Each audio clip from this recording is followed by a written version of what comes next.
এই কুরবানি একটি বড় কুরবানি, যা আল্লাহকে সন্তুষ্ট করার বড় মাধ্যম। আমাদের কুরবানি এই কুরবানি, যেই কুরবানি ইব্রাহিম আলাইহিস সালাম করেছেন। এ ব্যাপারে আল্লাহ তাআলা বলেন, ওয়ালিকুল্লি উম্মাতিন জাআলনা মানসাকা, আমি প্রত্যেকটা সম্প্রদায়ের জন্য কুরবানির ব্যবস্থা করেছি। লিয়াজকুরু ইসমাল্লাহ, তারা যেন আল্লাহর নামে তাদের পশুকে কুরবানি করতে পারে।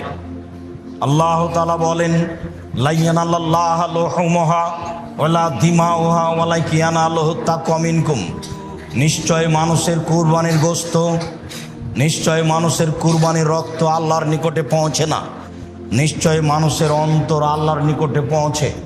যার অন্তর পরিষ্কার, যার পয়সা বৈধ, তারই কুরবানি কবুল হয় মাত্র, অন্য মানুষের কুরবানি কবুল হয় না। যার এ বিষয়ে অন্তর পরিষ্কার নয়, যে আল্লাহকে সন্তুষ্ট করার জন্য কুরবানি করতে পারে না, স্বার্থের উপরে কুরবানি করে, তার কুরবানি কবুল হয় না, এ কথাই ঠিক। অত্র আয়াতে যা আল্লাহ তাআলা বলেন, আল্লাহ তাআলা বলেন, ফাসাল্লি লিরাব্বিক ওয়ানহার, মুহাম্মদ সাল্লাল্লাহু আলাইহি সাল্লাম, আপনি আপনার প্রতিপালককে সন্তুষ্ট করার জন্য কুরবানি করুন আর সালাত আদায় করুন। আপনি আপনার প্রতিপালককে সন্তুষ্ট করার জন্য সালাত আদায় করুন, কুরবানি করুন।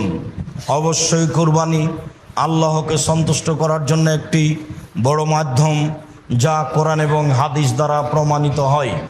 আবু হুরায়রা রাদিয়াল্লাহু তাআলা আনহু বলেন, রাসূল সাল্লাল্লাহু আলাইহি ওয়াসাল্লাম বলেছেন, মান কানা লাহু সাআতুন ওয়া লাম ইজাহি ফালা ইয়াকরাবান্না মুসাল্লানা, যার অর্থ সম্পদ রয়েছে, সে যদি কুরবানি না করে তাহলে সে যেন আমার ঈদের মাঠে না আসে। বিবরণী মনে হচ্ছে কুরবানি জরুরি, আসলে কুরবানি জরুরি নয়, কুরবানি ফরজ নয়, কুরবানি একটি নেকির মাধ্যম। যার কারণেই আবু বকর সিদ্দিক এবং ওমর রাদিয়াল্লাহু তাআলা আনহু লা ইজাহিয়ানে আন আহলিহিমা মাখাফাতান আন ইয়ারা যালিকা ওয়াজিবান, মানুষ যেন এটাকে জরুরি ফরজ না মনে করে, এই কারণেই আবু বকর সিদ্দিক, ওমর রাদিয়াল্লাহু তাআলা আনহুম তারা মাঝে মধ্যেই তাদের পরিবারের পক্ষ থেকে কুরবানি করতেন না। অবশ্যই কুরবানি আল্লাহকে সন্তুষ্ট করার মাধ্যম, অবশ্যই কুরবানি একটি বড় ইবাদত, অবশ্যই স্বাদের জিনিস কুরবানি করতে হবে, এ কথাই ঠিক। আনাস রাদিয়াল্লাহু তাআলা আনহু বলেন,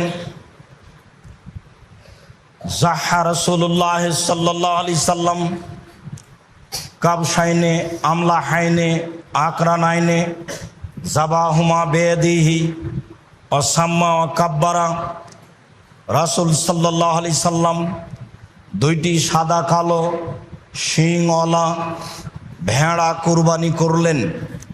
তিনি তা নিজ হাতে করলেন। তিনি আল্লাহু আকবার, বিসমিল্লাহ আল্লাহু আকবার বললেন। বর্ণনাকারী বলেন, রাআইতুহু ওয়াজিআন কাদামু আলা সিফাহিমা, আল্লাহর নবীকে আমি দেখলাম, তিনি তার কুরবানির পশুর চোয়ালের উপরে, পাঁজরের উপরে পা রেখে বিসমিল্লাহ আল্লাহু আকবার বলে কুরবানি করলেন। একাধিক সহিহ হাদিসে রয়েছে কুরবানির কথা, একাধিক আয়াতে রয়েছে কুরবানির কথা। অবশ্যই আমরা আল্লাহকে সন্তুষ্ট করার আশায় কুরবানি করব, যাতে করে আমাদের পরকালে সফলতা নেমে আসে। আল্লাহ, তুমি আমাদেরকে তোমাকে সন্তুষ্ট করার জন্য কুরবানি করার তৌফিক সুযোগ করে দাও। আল্লাহুম্মা আমিন।